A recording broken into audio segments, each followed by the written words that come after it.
ہمیں نہیں معلوم کہ اگلے سال ہماری زندگی میں یہ دن آتے بھی ہیں یا نہیں، ہم اس سے پہلے ہی نہ دنیا سے چلے جائیں. اس لیے بہت ضروری ہے کہ ان 10 دنوں کی پلاننگ کریں کہ ہم نے کیا کیا کرنا ہے. صرف وہ کام کافی نہیں جو ہم ہر روز نیکی کے کام کرتے رہتے ہیں، مثلا جو روٹین میں نوافل پڑھ رہے ہیں یا صدقہ خیرات کر رہے ہیں یا اور نہیں، مزید بھی کرنا ہے. صحابہ ان دنوں میں انتھک محنت کیا کرتے تھے. سعید بن جبیر ذی الحجہ کے 10 دن داخل ہونے کے بعد عبادت میں بہت زیادہ کوشش کرتے تھے، حتیٰ کہ وہ اتنی محنت کرتے کہ لگتا کہ وہ اس کی قدرت نہیں رکھتے، یعنی اپنے آپ کو اتنا تھکا دیتے کہ لگتا کہ بس اب اس سے زیادہ کچھ کر نہیں سکتے، آخری درجے تک. اب نیک اعمال میں سے افضل عمل جو ان دنوں کے لیے پسندیدہ ہے وہ اللہ کا ذکر ہے.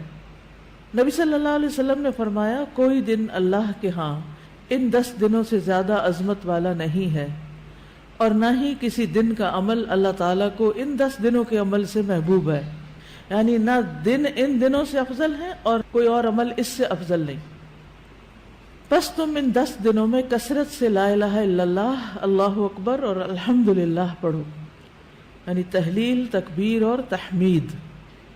اب اس کے لیے یہ جو کلمہ نا سبحان اللہ والحمدللہ ولا الہ الا اللہ واللہ اکبر، یہ ان تینوں کلمات کا مجموعہ ہے اور اس میں سبحان اللہ کا اضافہ بھی ہے. اسی طرح اللہ اکبر لا الہ الا اللہ واللہ اکبر وللہ الحمد. ٹھیک ہے، اس میں بھی تینوں چیزیں آ جاتی، الحمد بھی آ جاتی ہے، اللہ کی حمد بھی آ جاتی ہے، اور لا الہ الا اللہ اور اللہ اکبر بھی آ جاتا ہے. صحابہ کرام جو تھے ان میں سے ابن عمر اور ابو ہریرہ رضی اللہ عنہما ان 10 دنوں میں بازار کی طرف نکل جاتے اور دونوں تکبیرات پڑھتے، یعنی مل کے بھی پڑھتے. لوگ ان کی تکبیر سن کر تکبیر کہتے، یعنی یہ پڑھتے تو جو سنتا تو وہ بھی کہنا شروع کر دیتا. تو لوگ ان کی تکبیر سنتے کا کیا مطلب ہے کہ یہ تکبیرات اونچی آواز سے پڑھ رہے ہوتے تھے. آپ دیکھیں گھروں میں اکثر لوگ گنگناتے رہتے ہیں یا کچھ، تو گھروں میں بھی تکبیرات اونچی آواز سے پڑھیے، چلتے پھرتے اونچی آواز سے پڑھیے تاکہ دوسروں کو یاد آ جائے. اونچی آواز سے پڑھنے کا مقصد اصل میں کیا ہے؟ یاد دہانی، کہ دوسرے لوگ بھی پڑھنا شروع کر دیں. پھر اسی طرح محمد بن علی جو تھے، ان صحیح بخاری میں آتا ہے کہ وہ نفل نمازوں کے بعد بھی تکبیر کہتے تھے. یعنی نفل نماز پڑھ کے، جیسے تہجد کے پڑھے یا چاشت اشراق کے پڑھے یا پھر اس کے علاوہ، تو وہ نفل پڑھ کے بھی تکبیر پڑھتے تھے.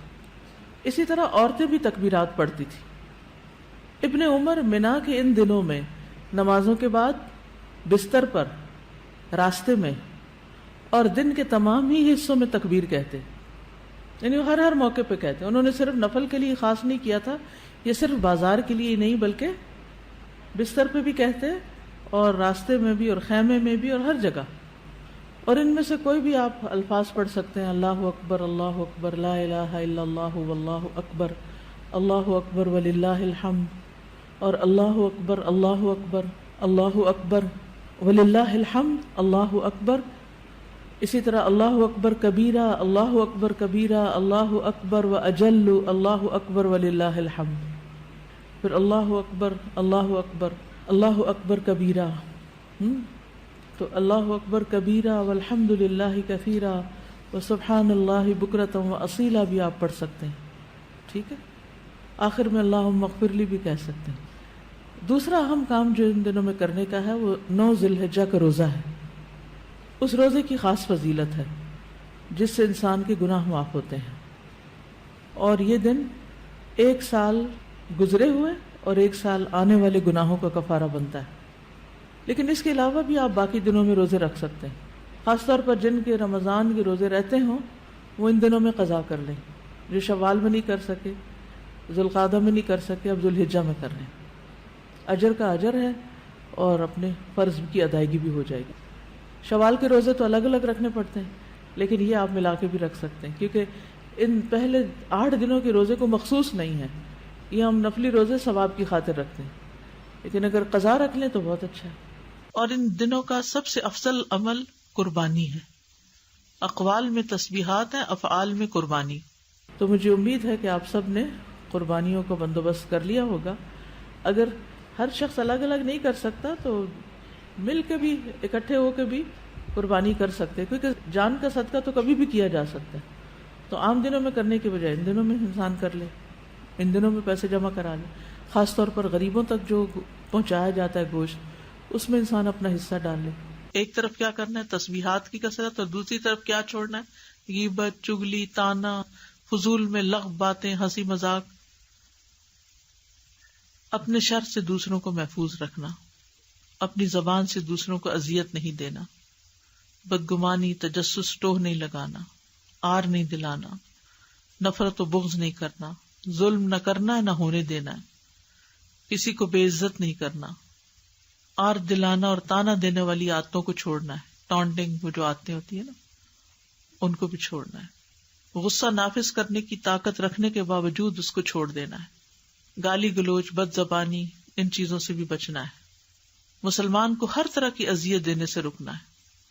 رشتہ داروں کی قطع تعلق ہی نہیں کرنی، ان کو منانا ہے. ظالم رشتہ داروں پر بھی مہربانی کرنی ہے. اپنے شر سے پڑوسیوں کو بچانا ہے. اپنے ایمان کی تجدید کرنی ہے. صبر اور عفو درگزر کرنا ہے. اچھا اخلاق اختیار کرنا ہے. اول وقت پہ نماز پڑھنا ہے. قیام لمبا کرنا ہے. ہو سکے تو تہجد پڑھنا ہے. روزہ رکھنا ہے. حج کے لیے تو چلے گئے ہیں لوگ، ہو سکے تو حج کرنا ہے. مالی صدقات میں اپنے اہل و عیال کی ضروریات پوری کرنا. ناراض رشتہ دار کو تحفہ دینا. اپنے بہن بھائیوں کی یا اپنے دوستوں کی ضروریات پوری کرنا.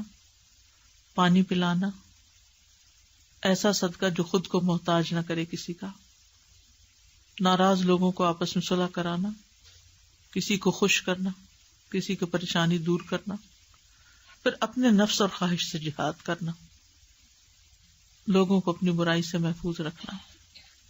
اور صدقے خیرات میں کھانے پینے اور دیگر چیزوں کے علاوہ اچھی کتابیں، اچھے پیمفلیٹس اور خصوصاً اس ٹاپک کی اویئرنیس لوگوں میں کریٹ کرنا ہے. قرآن کی تلاوت میں عام روٹین سے زیادہ پڑھنا، اس کو انکریز کرنا ہے. اللہ سبحانہ و تعالی ہمیں عمل کی توفیق عطا فرمائے.